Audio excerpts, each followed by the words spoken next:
Hey, deserving listeners, Love is Blind. Let's watch. To love and cherish her till death do you part.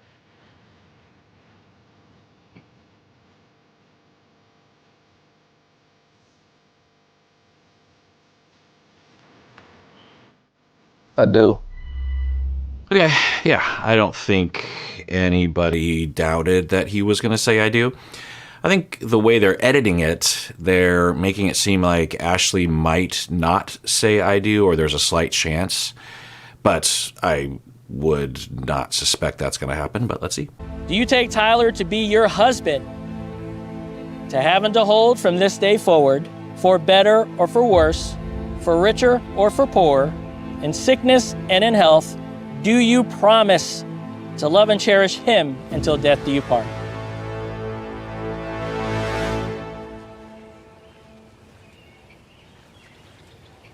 I do. Yeah. Okay. Given what we know, it is hard to feel good about this. Now, maybe they see their way through this, or I don't know, or he told her. I guess that's the best case scenario, is that he told her and they just didn't talk about it on camera. There didn't seem to be an indication of that, but even so, what ends up happening, at least the allegation, is that he abandoned his kids from the point of this, of the show being filmed to today, which for me is late October. So it's hard to know. It's hard to know what to feel. Well, let me think. How do I feel? You can let me know how you feel in the comments. But for me right now,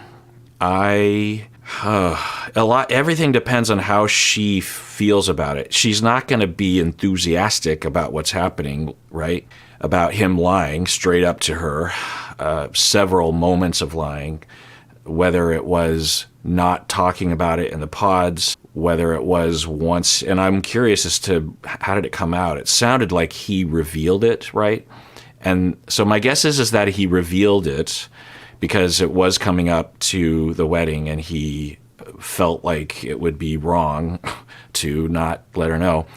And then either hadn't thought it through or had planned to tell her a very minimized lying version of it, or he told her a little bit and then she reacted and then he backpedaled and started to minimize and lie about it, right? Saying that he's never met the kids or he doesn't know if the kids know what he looks like.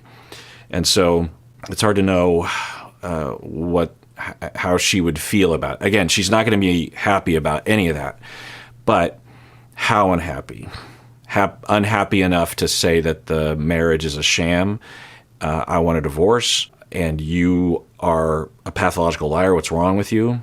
Or is it, well, under the circumstances, yeah, we have a lot to talk about, but I understand where he's coming from, and I'm going to stay married to him. And I don't know if she would say this to him or to the media or whatever, but she might even think, my preference is that he does abandon those kids because I don't want that messiness in my life. That's between him and the kids and God or whatever, and it's not my problem, and I don't want to be bothered by it. It's hard to imagine her saying that, and maybe there's another version of wording it that way or seeing it that way. I don't know. It's hard to imagine that Ashley would feel that way, right? But people have, we just don't know. We don't know how she would feel about it. The way that she was reacting to him having donated, it was kind of not really in that direction, but at least in that general ballpark of, I don't want that kind of messiness anyway. I don't know. Ashley hasn't done anything really that I can remember that would be an indictment on her personality or wisdom or maturity or goodness or something. So I'm not saying anything about that. But yeah, I've said this before. I don't think that we've had a situation where we knew while watching the show that someone was just straight up lying to the other person and then they actually got married, right? I mean, we might know things maybe, but those are couples that break up. gloriously on the show, but to see a yes at the altar, and to just know that Ashley doesn't know something that is so important for her to know. It's such a big deal. Not only just the fact that there are these 3 kids that are basically stepchildren, right? Yeah, stepkids. They're her stepkids by any regular definition of what it means to be a step parent. And the other thing is, what do you do when you're in her shoes and you discover that he's been lying by omission? Because maybe he lies by omission for the next year up until the show comes out. I don't know. It's just a lot of questions. So it's really hard. So if we didn't know about this, I would feel very good about their marriage. I would feel fantastic about their marriage. Yeah, it's to love and to cherish always.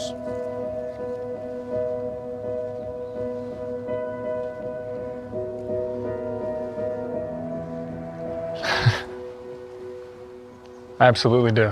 Yeah, I don't think there was any doubt there. I was wondering if they would throw us a curveball the day of the wedding, but there were no curveballs. So it would just be one of the strangest things if she doesn't follow suit. Be your husband from this day forward, for better or worse, for richer or poorer, in sickness and in health, to love and to cherish always. I do. All right. Yeah, that was expected. And yeah, I feel really good about this in terms of the edit. They look like they are really in love, and there aren't any noticeable issues that either one is going to run into. Do each of these individuals have issues? Yes, because we all do. Are they going to run into those issues? Yes, because all marriages do. But in terms of the edit and what we can be excited about or happy about, I guess for me anyway, the Garrett and Taylor relationship is a much needed reprieve from the other kinds of problems that we see in people on the show. People will say sometimes that they need to do a better they need to do a better job with casting. And yeah, who knows? It's hard to know. It's hard to know what the process is. I think most people assume that there's shenanigans going on in the background, behind the scenes, where the casting and the showrunner people are purposely casting people that are drama infused and are not actually interested in getting married. But it's hard to know. Given the success rate, which I would say is much higher than expected, in that on average every season there's about 1 or 2 couples that get legitimately married and stay married for at least a year or 2 beyond the show. I would say that the casting, whatever the approach is to casting, they are pretty good at their jobs. Now, might they be casting 2 types of people, like they cast your Garretts and your Taylors because you want to have those couples that go to the altar to make the show more legitimate, and then you cast also people that are probably not going to make it to the altar but are going to have some drama. I don't know. It's hard to say.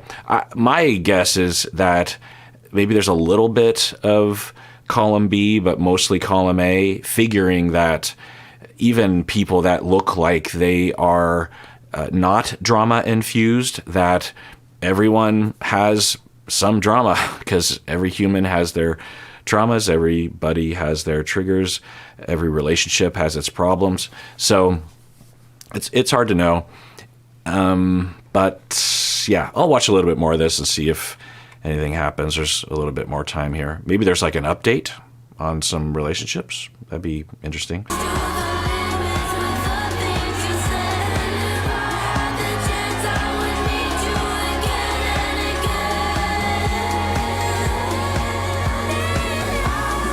All right, well, so the reunion episode will be released in a few days from my timeline.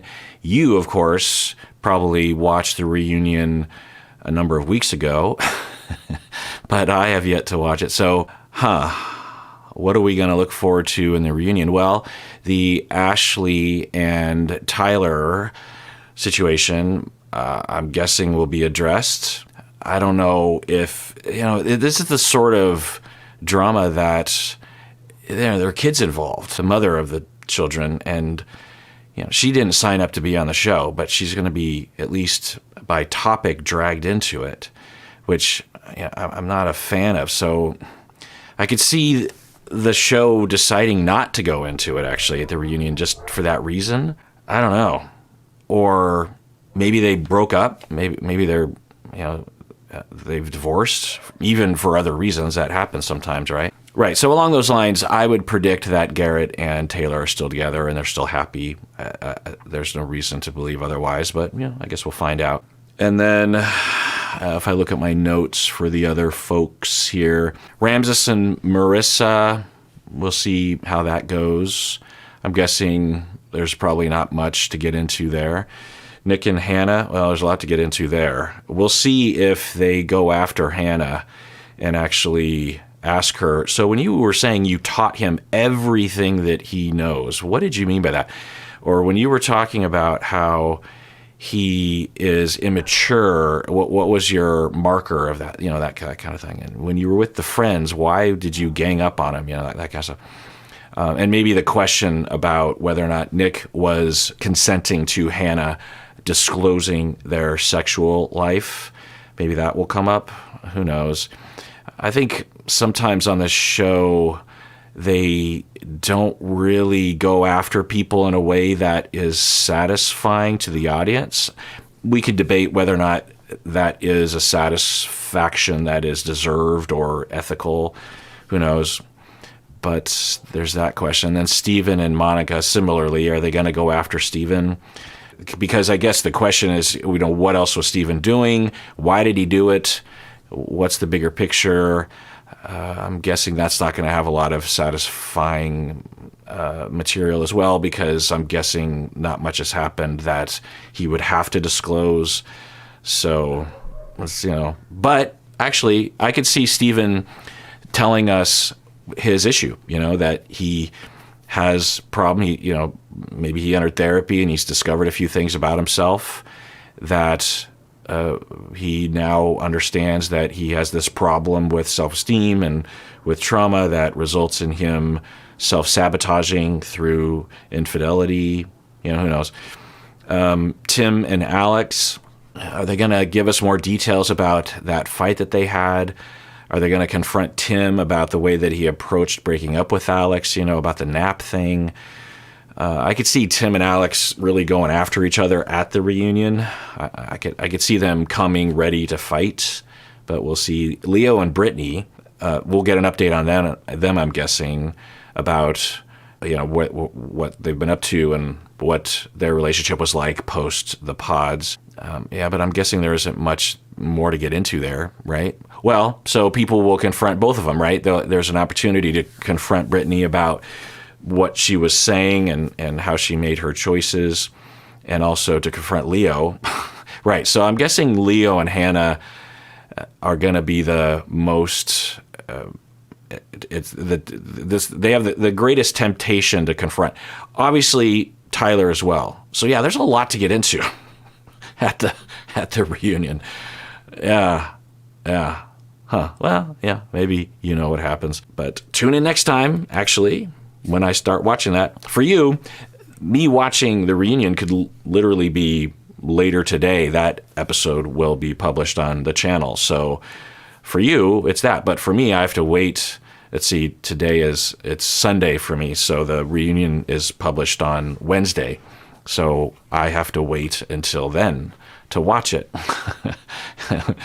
And then, it takes me a while to get through it, right? Because I yammer, which I hope you don't mind. I know some of you might mind at times, but I believe it or not, I do trim the episodes down. Sometimes if I'm yammering particularly long, I will just take out 90% of what I was saying, because I'm just, even though I'm thinking, well, it's not bad information what I'm getting into, but it's not necessary, and I'm guessing some people are getting aggravated, so I'll just excise it out. If that's surprising, because you're just thinking, my God, there must be so much yammering, because there's already enough yammering in there. But I feel like I have incorporated feedback enough over the past 4.5 years, reacting to various shows, including Love Is Blind, and I have listened to people that say they want the episodes to be longer, they want me to yammer more, they want me to go into technical stuff more, they want me to self-disclose more, and then there's people on the other side that want a lot less. And so I've incorporated it all, and I feel pretty confident in my approach to the style and the pacing and all that kind of stuff. And so if you're on one side of the spectrum regarding that criticism or complaint or wish, I think my approach is kind of set in stone at this point. And, you can have your preference, but I don't necessarily need to hear about it because it stresses me out, because I am trying to do well by you. And if I get a lot of criticism, it feels defeating. It's like, I'm trying, and I'm really incorporating feedback, and I'm all the time worrying about these kinds of things, and to just have a consistent voice from one side of the end or the spectrum or the other, regardless of how much effort I put into it, it can feel defeating. It can feel just like it's just never good enough. Like I try, and I'm sorry, and I don't know why I'm getting into this, but so I guess I'm just saying that I have heard both sides, and that's just one spectrum. That's just one type of feedback that I get, right? I get all sorts of things, and and if you don't notice, I tend to put like potentially boring stuff at the end of the episode, like what I'm talking about right now, because I'm guessing some people get to the end and are like, I don't want to hear him yammer for the next 10 minutes. They see there's 10 minutes left in the episode, and they're just like, I don't need to hear him yammer. You can bug out of the episode, and I do that on the audio podcast as well. If there's less than exciting stuff happening, then or an announcement or something, I tend to put it later. I listen to a lot of podcasts. I watch a lot of YouTube channels, and it always bothers me when they put that stuff in the front. I'm just like, especially if you're new to the material, if you're new to that podcast or YouTube channel, you don't really care about these people. It's just like, I clicked on this because you said in the title it was going to be about X, and you're talking about your life. Like, get to the point, So, I think about all that stuff, and I try to do well. I hear the feedback. I guess that's maybe my point, is that I hear it, and I'm incorporating it, and I care about your opinion, and I also have sensitivities to that kind of thing. So incorporate that whatever that means to you.